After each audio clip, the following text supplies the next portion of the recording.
साथ छोड़ दिया था, लेकिन हमारे फिलू राणा पूंजा ने कंधे से कंधा मिलाकर सहयोग किया था और जो छापेमार और गोरिल्ला पद्धति का युद्ध की जो प्रणाली थी वो फिलू राणा पूंजा ही जानते थे। गोफर चलाना, तीर चलाना। और आज आदिवासी परिवार द्वारा जो ये पांडरवा में भील राणा पूंजा की जन्म जयंती के उपलक्ष्य में इस कार्यक्रम में पधारे हमारे समाज के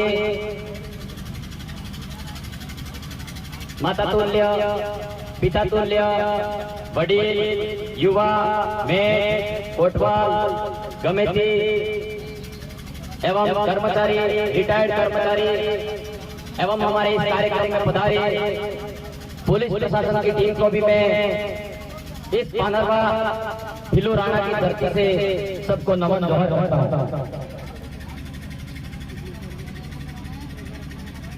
तो हम लोग आज जो फिलू राणा पूंजा की जयंती मनाने के उपलक्ष्य में एकत्रित हुए हैं, तो हमारे यहाँ हमारे बीच में से भाई भंडारे जगदीश जी पांडोर भी कई सालों से पहले से भी चाहे 5 लोगों की टुकड़ी हो, 10 लोगों की टुकड़ी हो, वो इस फिलू राणा पूंजा जयंती मनाने के उपलक्ष्य में जेल में 12 बजे तक बिठा के रखे थे। और फिर बाद में हमारी टीम आई, उसके बाद वो टीम उस कार्यक्रम में लेकर गई।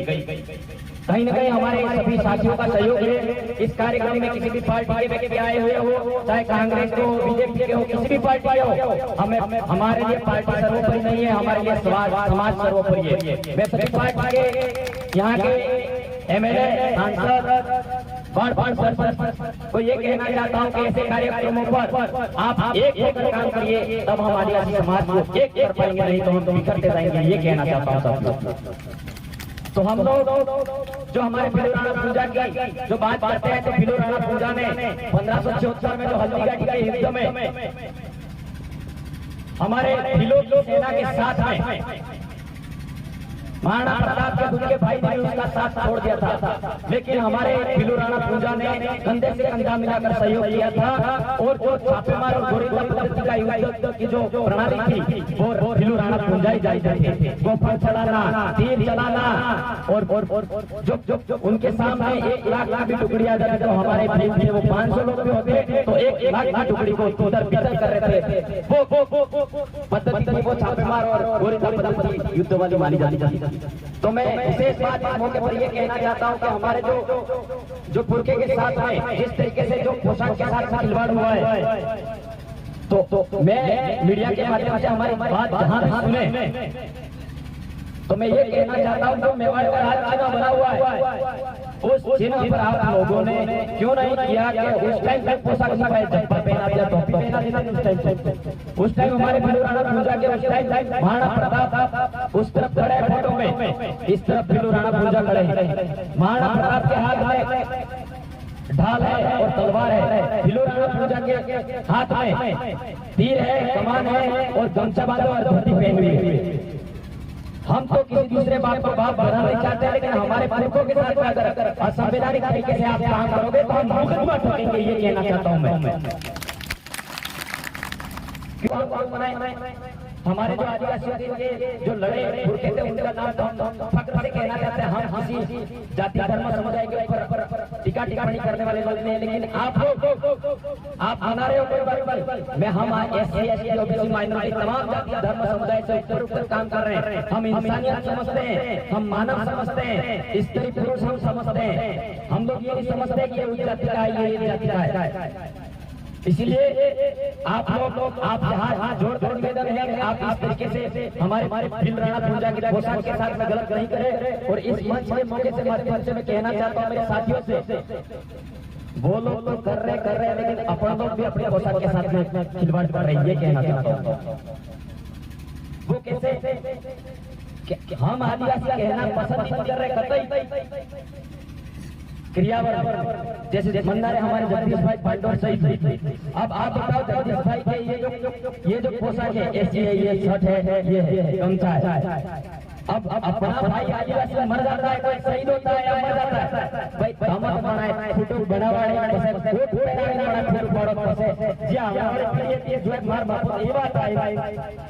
हम खुद हमारे बाप दादों के साथ में इस तरीके से क्रियावर में भी मौत हो जाती है। उस टाइम पे हम हमारे जो पहनावे के साथ है उस समय खत्म कर दे रहे हैं। हमारे पुरखों की जो पहनावे की जो ड्रेस थी, ड्रेस कोड को हम ही खत्म कर रहे हैं। और एक बात ये कहना चाहता हूँ मैं, और शादी में हम लोगों के जो धोती पहननी होती है, जो कपड़े पहनने होते हैं, वो नहीं पहनकर हम शेरवानी पहन रहे हैं। और जो अपन शादी कौन से ड्रेस करने जाते हैं और जो मीडिया के पास हम जाते हैं और बनवाने जाते हैं, वह तरह तरह के आने को पकड़ के मॉडल बनवाते हैं कि नहीं टोपी ऐसे पहने, कपड़े ऐसे पहने, मोजड़ियाँ पहनी हुई। भाई हमारे जो आदिवासी समुदाय है वो नैसर्गिक तरीके से जीता आने वाला समुदाय है। हम लोगों को बोली, भाषा, बोली, संस्कृति, रीति रिवाज को बचाना होगा, तब तो हम आदिवासियों की हमारी अस्मिता पहचान बनी रहेगी। नहीं तो साथियों हम आज संविधान के सामने और संविधान को साक्षी मानकर हर मांग रहे बार, लेकिन हम हमारे हर और मांगे पूरी नहीं हो रही, क्योंकि हम लोग हमारी संस्कृति को नाश करने के लिए लगे हुए हैं। तो दूसरे लोग तो करेंगे, इसलिए सबसे पहले हमको भी समझने की जरूरत है साथियों।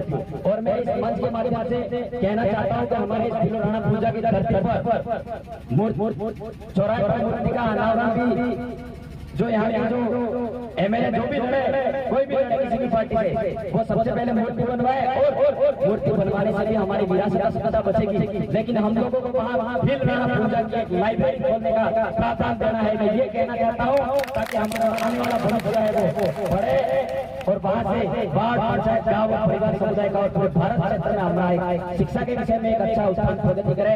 ये चाहता हूँ अगर यहाँ उप स्वास्थ्य केंद्र भी बनता है, CSC बनता है, भिलोराणा पूजा के नाम से उसका नामांकन होना चाहिए, ये कहना चाहता हूँ साथियों।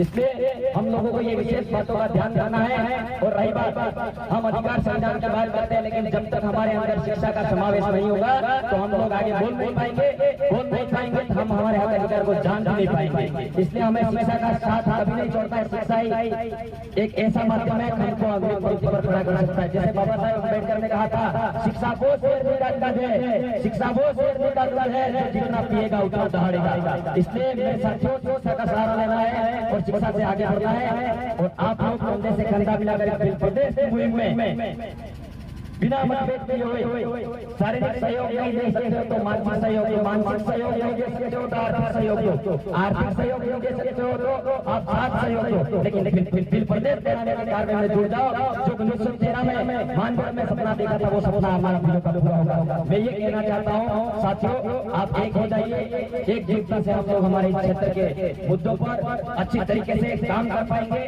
तो हमारे क्षेत्र का जरूर उत्थान विकास प्रगति होगी। मैं ऐसी आशा रख रहा हूँ, क्योंकि हमारे क्षेत्र में जब हॉस्पिटल की बात आती है तो कोई भी व्यक्ति ऐसा नहीं जाता है कहा जाके हमारे क्षेत्र में कोई किसी को सांप काट जाता है तो दवाई नहीं मिलती है, कोई डिलीवरी टाइम में महिला जाती है उसको हॉस्पिटल में सही तरीके से दवाई मिलती है, वो महिला जाते डॉक्टर क्या कहते हैं जाने दो इसको दूर फूट। हमारे लोग इतने पैसे वाले नहीं होते प्राइवेट हॉस्पिटल में दवा करवा पाए। मैं ये कहना चाहता हूँ शासन प्रशासन से हमारे क्षेत्र में आदिवासी क्षेत्र विस्तार में हमारे CSC PSC में ऐसी छोटी छोटी जो आपातकालीन दवाइयाँ है, सांप काटने की दवाई का जो जहर उतरता है वो दवाई CSC PSC क्षेत्र में उपलब्ध करवाए ताकि हमारा जो आदिवासी समुदाय है वो बचे। ये कहना चाहता हूँ। और जो तकनीकी सुविधा है पूरी CSC PSC में उपलब्ध करवाएंगे तभी हमारे समाज में जो आर्थिक लॉस हो रहा है, आज गुजरात जाते हैं 1 लाख 2 लाख रुपए में चेकअप होता है पूरे शरीर का, आदमी दवाई करवाने जाता है 5,000 की फाइल तुरंत तैयार हो जाती है वो दवाई करवाने से पहले। तो मेरे साथियों आप सबसे अनुरोध है, आप एक होकर कोई भी बात को ग्राम विकास अधिकारी हो, कार्यालय हो, विकास अधिकारी को आप इस तरीके से एक होकर काम करिए। एक होकर काम करेंगे तो हमारे शिक्षा के मुद्दे हैं, स्वास्थ्य के मुद्दे हैं, जल जमीन के मुद्दे हैं, तो हम एक होकर लड़ पाएंगे। नहीं तो आधे इधर गए हम लोग एकता के सूत्र में काम करेंगे तो हम फिर प्रदेश भी बना पाएंगे, हमारे शिक्षा के क्षेत्र में भी उन्नति ला पाएंगे। इसी आशा विश्वास के साथ में मैं मंदार इंद्रजीत भाई पांडे को नमन जोहार करते हुए धन्यवाद, जय जोहार, जय आदिवासी, जय विलेज। बहुत बहुत धन्यवाद लोकेश जी परमार साहब का। हमारे भी मंडारे